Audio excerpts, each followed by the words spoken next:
So today we're in part 2 of our series, Better for It. And the truth is we're all kind of ready to get back to normal, or maybe some version of normal, or a lot of people are referring to it as the new normal.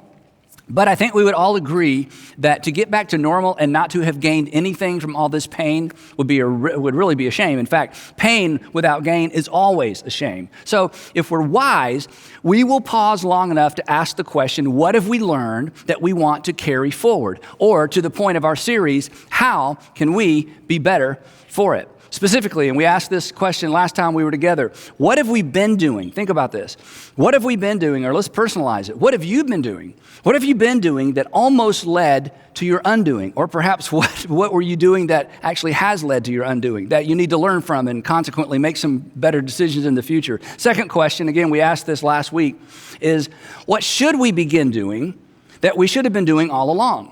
What should we begin doing that we should have been doing all along? Because again, it would be tragic to forget the lessons that we've learned, and it would certainly be tragic to lose the perspective that so many of us have gained. Now, last time we were together, we asked these questions in light of our finances. We asked the question, how can we be better for this financially? And I poked around a little bit, asked you some difficult questions. For some of you, it was a little bit offensive because you're right in the middle of a financial crisis, and here I am asking, hey, what decisions do you need to make to ensure this doesn't happen again? Or what financial decisions can you make to ensure that you're better for it next time? And it seems a little bit early, but as we talked about last week, it's not too early. Then we asked the question, how can we be better for this relationally? Because quarantining has caused some of us, or have allowed some of us to learn some things about our family, our marriages, our friendships that, we've just neglected over time. So we asked the question, what have we learned relationally? How can we be better relationally? What have we learned that we can carry into the future? And then I asked, how can we be better for this personally? And we probed around a little bit as it relates to your faith. What are the questions you're asking maybe for the first time? Or what are the questions that you're asking for the first time in a long time? Now, today we're going to go in a little bit different direction. Today we're going to do a little bit deeper dive because, and you know this, simply wanting to be better for this, simply intending to be better for this means that nothing may happen as a result, because simply wanting, intending, and wishing doesn't require anything of us, and it won't bring about any change. For there to be actual change, you have to engage with the question, and specifically to be better for what we have just come through and to be better for what you are currently going through. You have to engage your superpower. That's right, your superpower. You have a superpower. And here's your superpower. It is that innate ability that empowers you right now to be better for actually anything that comes your way, or when you think about your past, it empowers you to be better for anything that has come your way or came your way. Now, you know this. We have no control over what life throws at us, right? Think about it. 6 months ago, social distancing was for people like me, introverts. 6 months ago, kids were throwing toilet paper into trees. 6 months ago, if your mama heard you'd missed church for 8 or 9 weeks, she would be convinced that you are going to hell, right? So much has changed. We didn't choose this pandemic, right? We didn't choose this parentheses in time. We didn't choose the pandemic. It actually chose us. But, and here's the point, it left us with choices. It left us with choices. And this is where your superpower comes in. This is where your superpower comes in. Your superpower, as we're going to discover, in fact, as we begin talking about this, it's going to remind some of you of your own history. Your superpower actually empowers you to turn bad things into good things. It empowers you to turn wrong things into right things. And it actually empowers you to thwart the evil intent of evil people. It has the power to reverse the course of your life. But your superpower and the ability that you have, that we all have, is easy to miss during times of crisis. And if you lose sight of it, especially in times of crisis, and especially in times of adversity, you will become a victim. But if you engage your superpower, you will be better for it. And you will be better for it in every single major arena of life. Now, what is this superpower? It's so simple. Your superpower, my superpower, is our ability to respond, our respond ability, our ability to choose a response rather than simply react to circumstances. Your ability to choose a response rather than have it dictated to you by circumstances, rather than having it dictated to you because that's just what people do in those circumstances, rather than having it dictated to you because of what's been modeled for you. Reacting, you know this, reacting actually sets us up to become a reflection. Reacting to circumstances just sets us up to become a reflection of the things we despise. Reacting just sets us up to become a reflection of the people that we don't respect. And to react, and maybe this is the most difficult part, or maybe this is the most heartbreaking part, to simply react to circumstances causes us to relinquish our power and to relinquish our destiny and certainly to relinquish and give up on our legacy. But the right response, a thoughtful response, if you're a Christian, a faith-filled response has the power to redeem pain and suffering. As I said earlier, it actually has the power, we're going to see this in the story today, to actually reverse the course of a life. Your superpower is why you can be better for it regardless of what it is. Now, I know that's a big promise. Now, not only is it a big promise, the reason we miss the promise is because there's a little bit of a catch. There's a reason we miss this, and here's why. The response that has the potential to reverse the natural course of things isn't natural. The response that has the potential to reverse the natural course of things isn't natural. The catalytic response, the response that has the power to turn things around in a life, or as we're going to see today, in a family or even a nation, the response that has the potential to turn things around is not the intuitive response. And this is why we miss it. And to be honest, this is why we're talking about it. But here's what I don't want you to miss. This is the life that you have been invited into. This is the life you've been invited into, whether you're a person of faith or not. But if you are a person of faith, if you are a Jesus follower, this is certainly the life that you have been invited into. The life where you choose your response, as opposed to simply reacting to the circumstances around you the way that everybody else acts, the way that your family reacts, and the way that you are expected to react. Now think about this. The history of our faith, especially if you're a Christian, the history of our faith is actually populated by men and women who responded to hardship in the most unexpected, unnatural, really, to use that word again, catalytic ways. They made catalytic decisions. And think about this. At the epicenter of our faith, if you're a Christian, at the epicenter of our faith stands a man who, think about it, who surrendered to his enemies, who chose not to defend himself at his trial, and chose not to save himself, and as a result, saved others. He saved you, saved me. The point being this: never, ever, ever, never, ever underestimate the power of a measured response. Never underestimate the power of a measured response. Now, for the next couple of weeks, we're going to talk about one biblical character that modeled this in a remarkable way. And part of what makes this story so remarkable is that he modeled this for over 20 years. In fact, the story spans about 30 years. And the conclusion of the story actually illustrates the sanity-preserving, course-reversing power of a measured response. And as soon as I read the end of the story, because we're going to begin at the end, as soon as I read the end, most of you are going to know the entire story. So I want to ask you to do me and to do you a favor. As we jump into this story together, I want you to try mentally and emotionally not to rush to the end of the story, because the story of this young man's life intersects with our lives in many ways, but there are two ways in particular it intersects with our lives, and I don't want us to miss it. And the problem with knowing the end of the story is that we kind of extract ourselves from the story and we miss the point of the story. So here's how this really epic story ends. It ends with the hero of the story making this statement. He says this: "You intended to harm me.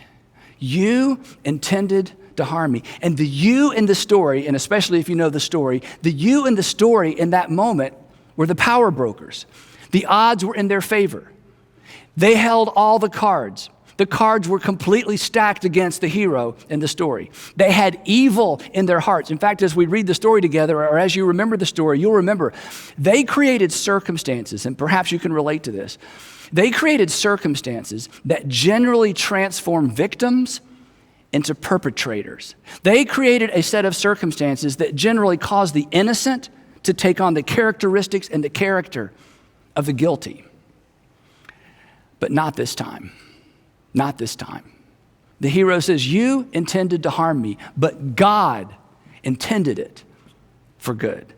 And God's intentions in this story became a reality through one young man's catalytic, unexpected responses to circumstances we cannot even begin to imagine. Responses, this is so important, none of which seemed to matter at the time, and no single response made any visible, noticeable, practical difference at the time. But every single one of his responses, when taken together, were critical to the unfolding story of your faith and mine. Now, you know the story, but here's the backstory of one of the greatest stories ever told. About 2000 BC, God wades into the mess of this sinful world by calling out a man named Abram that we know as Abraham. And he says to Abraham, I want you to leave everything you know because I'm going to start over. And you are going to become the father of many nations. And through one of those nations, I, God, am going to bless the entire world. And if you know the story, eventually Abraham has a son. His name is Isaac. And Isaac has a son, and his name is Jacob.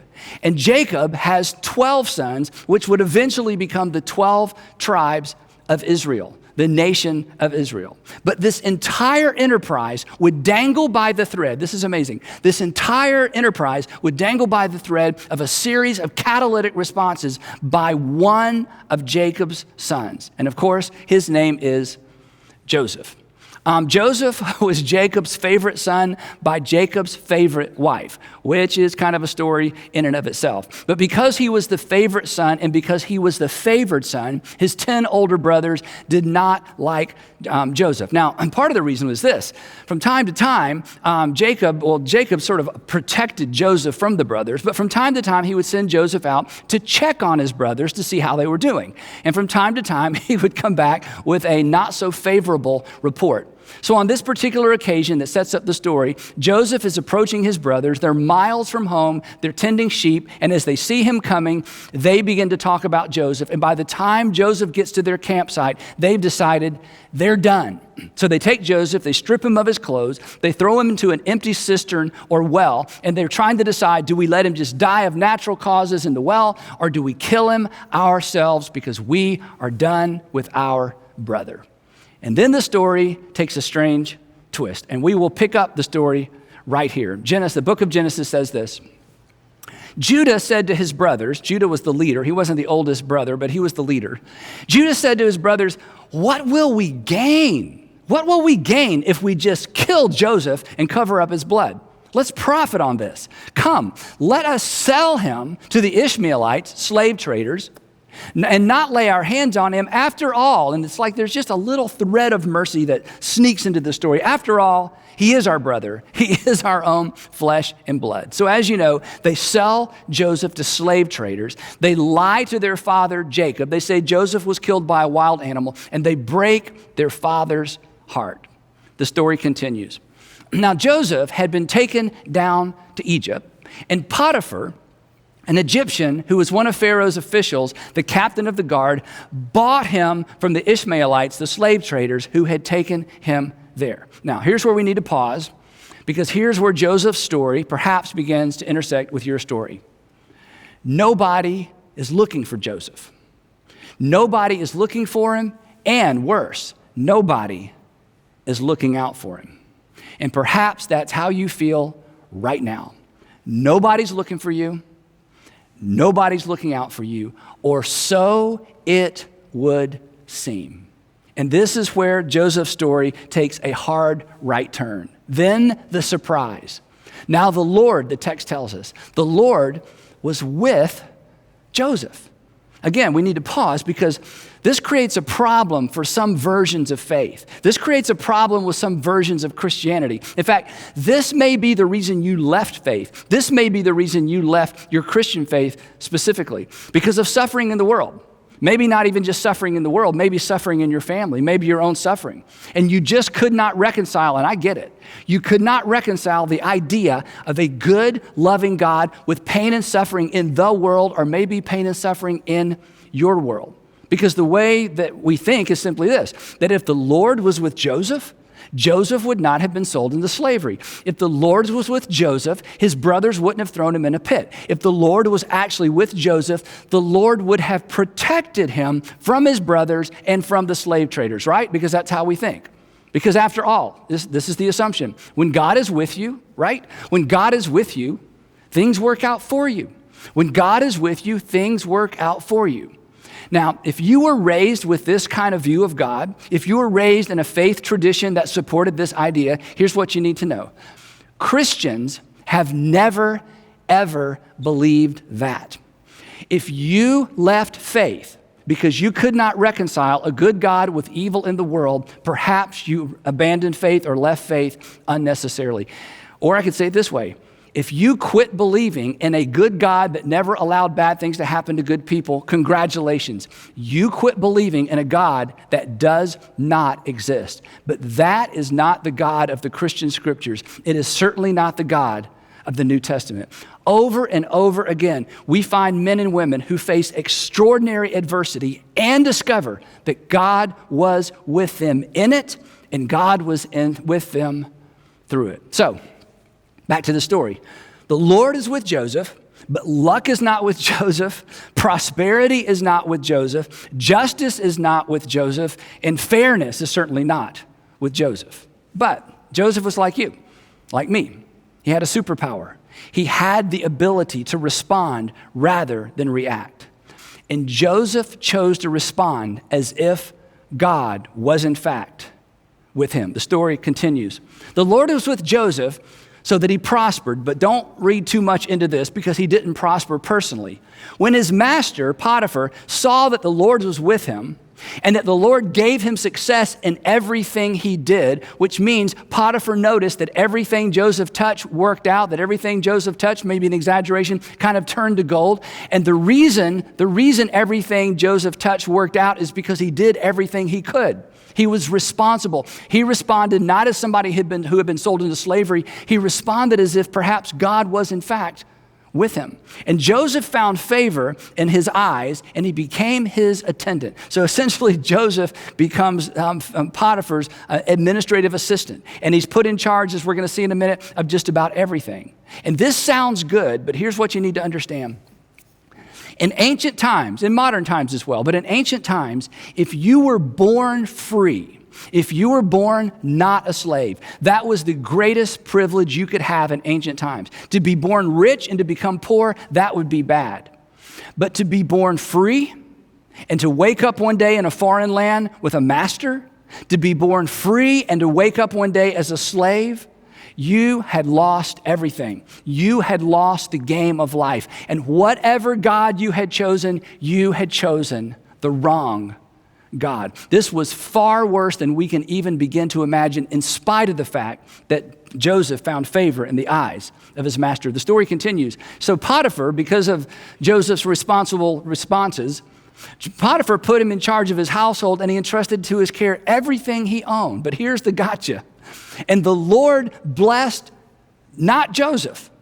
The Lord blessed the household of the Egyptian because of Joseph, to which you want to say, but wait a minute, where's justice in this world, right? Why not bless Joseph? Why bless his master? Why not bless the slave Joseph, who has responded so well to all these outrageous circumstances? But in spite of that, Joseph continued to respond as if God was with him. In fact, Joseph models for us something extraordinary.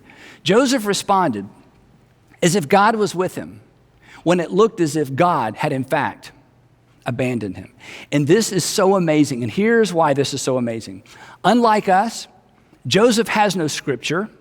Joseph has no Bible. In fact, Joseph has no religious literature. There are no miracles. There are no voices. No angels appear at his bedside to say, hang in there, Joseph. God is with you. You're going to get through this. Joseph had none of the advantages that we have when it comes to enduring faith.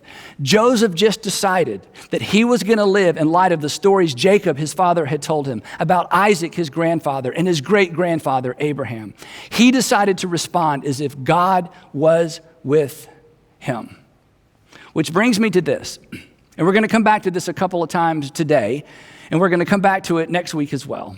This is the question I hope this series will cause you to wrestle to the ground, because this is the life-changing question. How would someone in your circumstances respond if they, like Joseph, were confident that God was with them? How would someone in your circumstances respond? I'm not asking you to do anything. I'm not asking you to respond. I'm just asking you to think about this question. How would someone who is like you, who found themselves in circumstances like your circumstances, respond if, like Joseph, they were absolutely confident that God was with them? And when I say circumstances, it may mean your entire life circumstance, or it may be a particular area that you're going through right now where there's adversity, maybe with family or finances or a job or a relationship. How would someone who is you respond if they were absolutely confident that God was with them, that God was up to something, that there was more going on than meets the eye? And the reason this is such an important question is that your answer to this question is your invitation to exercise your superpower. It's your invitation to respond rather than react. Again, never underestimate the power of a measured response. Again, you have no idea what hangs in the balance of your decision to respond rather than react to events and circumstances that you didn't choose. Now, if you know this story, you'll remember what happens next. It doesn't get better, it gets worse. And not only does it get worse, it gets ridiculously more complicated. Because what happens next, Joseph finds himself in a no-win situation, that regardless of which way he responds, there's no way out. Here's what happened. You'll remember this. Now, Joseph was well-built and handsome. And this is when the soundtrack changes, right? Now, Joseph was well-built and handsome, and after a while, his master, Potiphar's wife, took notice of Joseph and said, "Come to bed with me." Now, understand, this was not seduction. This was an order. This was not a request. This was a command. Joseph belongs to her. He is her property. And now he's in a no-win situation. If he rejects the request of his master, he'll be punished. If he says yes and Potiphar finds out, he'll be punished. All of this responding well, all of this responding in such a way as to set him up to be blessed by God clearly was a waste of time. It wasn't working. And now Joseph certainly begins to feel the way we do when we've done everything we know to do right and nothing seems to work out right. And we begin to ask those questions. Why care, right? Why even try? In Joseph's case, there is no potential for a happy ending. Not only will he not be better for it, he knows he will probably be dead for it. But in spite of that, Joseph deploys his superpower. And the text says that he refused. And here's what he told Potiphar's wife.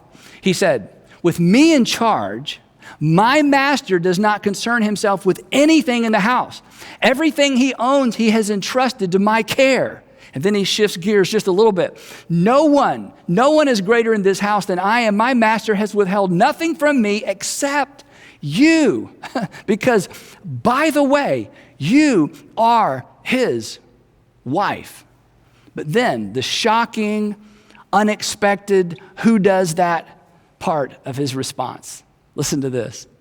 And he says, "How could I do such a wicked thing and sin against God?" How could I do such a wicked thing and sin against God? Wait, Joseph. We talking about the same God? The God that's responsible for your oh so impressive resume. Joseph, let's just review your resume real quick. Joseph Jacobson, kidnapped once, sold twice.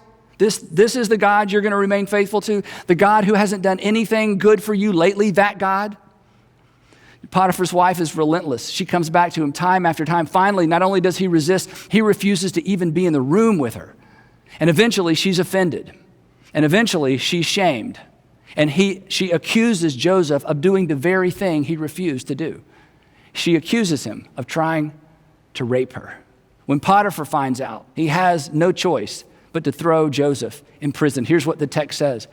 Joseph's master, Potiphar, took him after his wife's accusation and put him in prison, the place where the king's prisoners were confined. Now think about this. I know your circumstances are tough, or maybe you're facing some really tough circumstances, but let me just put Joseph's circumstances in context for a minute. Now Joseph will pay for the crime he avoided because he avoided it. Think about that. Now he's going to pay for the very crime he avoided. And why is he paying for it? Because he did the right thing, because he avoided it. And now he has to update his resume, and it looks like this. Joseph Jacobson, kidnapped once, sold twice, framed, in prison. The point being that bad things have been happening to good people for a very long time, even people that God is with. Now, we're going to pick up the storyline right there next time, so please don't miss next time. But in the meantime, here's what I want you to do. In fact, here's what I want all of us to do. I want us to all wrestle with this question. On the surface, it's a bit of a terrifying question, but ultimately, it's a liberating question. And our question is the question I've already asked. How? How would someone in my circumstances respond? I know how other people react to these circumstances. I know what's modeled for me. I know what's expected of me. But how would someone like Joseph, how would someone respond in my circumstances if they were confident, if they were sure that God was with them, that God is up to something, that there's something that God is up to that hinges on my response, that hinges on my decision not to react, but to respond as if God is with me. Again, your answer to this question is an invitation. Your answer to this question is your invitation to exercise in that area of life your superpower, your respond ability. And I'm confident of this even though I don't know your story. Your willingness to respond rather than react is your best play. It is your best way forward. It is the way that lays the groundwork for God to do something unusual in your life, in your current circumstances. And if you'll act on this question, you will emerge better for it, and you will not emerge bitter for it. Again, never underestimate, no matter what you're going through, never underestimate the power of a measured, faith-filled response. You know this. We're no better than our responses, but Joseph's story illustrates the fact that we can be better because of our responses. So when it comes to the current circumstances that we're all facing, or when it comes to the circumstances that are individual for you, let's not simply get through this. Let's be better for it. Let's respond in a way that makes it better for it and answer the question, how? How would someone in your circumstances respond if they were confident that God was with them, that there's more to your story than meets the eye, that your circumstances, your current circumstances are a chapter in your story. They're not the entire story. How would someone in your circumstances respond if, like Joseph, they were confident that God was with them? So bottom line is this: you have a superpower. Use it. And if you do, you'll be better for it. The people around you will be better for it. And who knows, perhaps the world will be better for it